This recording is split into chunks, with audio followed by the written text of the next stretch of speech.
Welcome to the Emisarios Unidos de Luz channel. If you enjoy this near-death experience story, consider giving it a like and subscribing to the channel. When I was 21, I had a spiritual experience when I died after taking a party drug.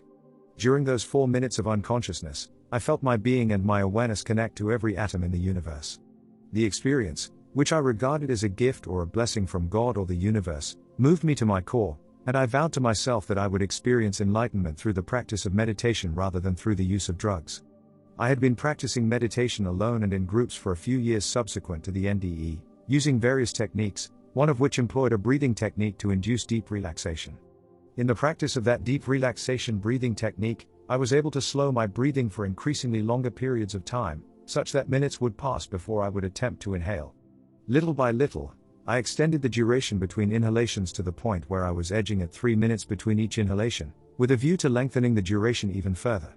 In retrospect, it seems reckless to have even considered extending what was already a very long duration between breaths, but at the time, I really didn't give much thought to the possible physiological consequences. Haphazardly and rather recklessly, I applied the breathing technique to the albeit dangerous limit of its potential as I held my breath for over 3 minutes, causing my body to asphyxiate from the lack of oxygen. As I starved my body of its vital oxygen, I could feel my mind screaming in terror as it became aware of its impending and inexorable annihilation.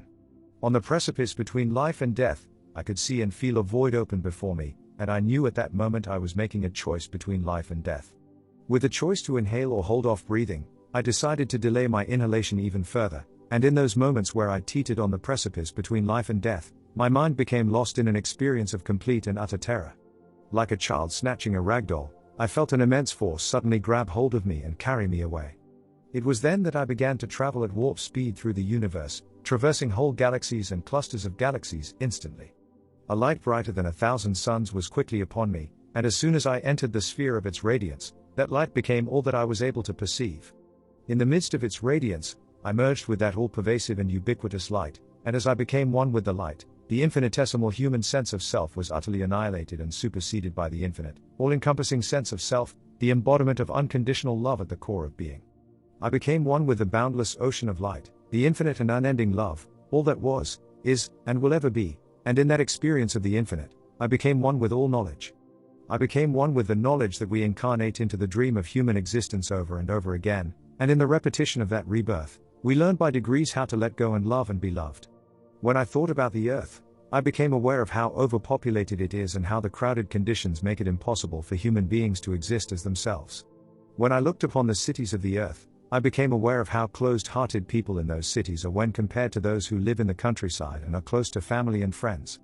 In that state of union with the infinite, it was apparent to me that we are not or will never be separate from God, and that the idea of a higher power separate from us is an invention of the mind.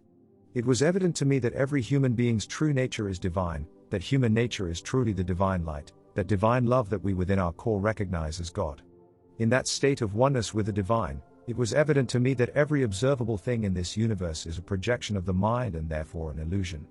I saw that to be born as a rainbow being is a sacred destiny and not a curse. I saw that originally, rainbow beings were revered and had a sacred role within the tribe.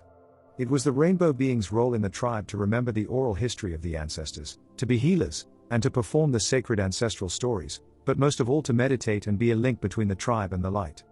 I saw how humans, to survive in an increasingly overpopulated environment, developed weapons to kill other groups, and I saw indigenous, heart-centered cultures decimated or destroyed completely by those groups or empires who were less connected with their hearts. I saw my ancestors developing an ideal for human gender roles and outlawing roles that were once accepted. I saw that in the future, the rainbow community would be at the heart of returning to the light. I saw that in the future, humans would search for the truth as a way to cope with all the horrors of overpopulation. I saw that rainbow men would rediscover the ancient knowledge that would help others return to the light permanently. I saw myself in the future living with my destined husband in a simple dwelling at the foot of a green hill, and we ate mostly raw materials free of animal products. I saw my body become muscular and powerful as we tended to it with gentle exercise. I saw myself centered in my heart, and I loved my husband with all of my being as he loved me. It is now nearly 4 years after the out-of-body experience, and since my out-of-body experience, I have taken time off work to further pursue my goal of spiritual enlightenment. I don't have a spiritual teacher per se, but I am certain that the light expressed through other human beings is guiding me closer to my true self. I saw during my NDE, or out-of-body experience, that spiritual advancement was meant to be the easiest and most relaxed process in the world, that there were others who also hungered to return to the light as I do, and that I would gradually meet like-minded people and people of similar life focus. During the NDE, I became aware that the main reason I had been gifted with the experience of the divine was that sharing my experience would be of help to other people. I saw that we are all, as a collective, moving towards enlightenment together. I would like to say to all who would listen that every human being in every moment is helping you in your mission to let go and love and be loved, so that you may experience your true nature as the light. Once you have had even a taste of the experience of your true nature and true home, you will never be the same again. From that point onward, nothing will matter to you except wishing to return home forever.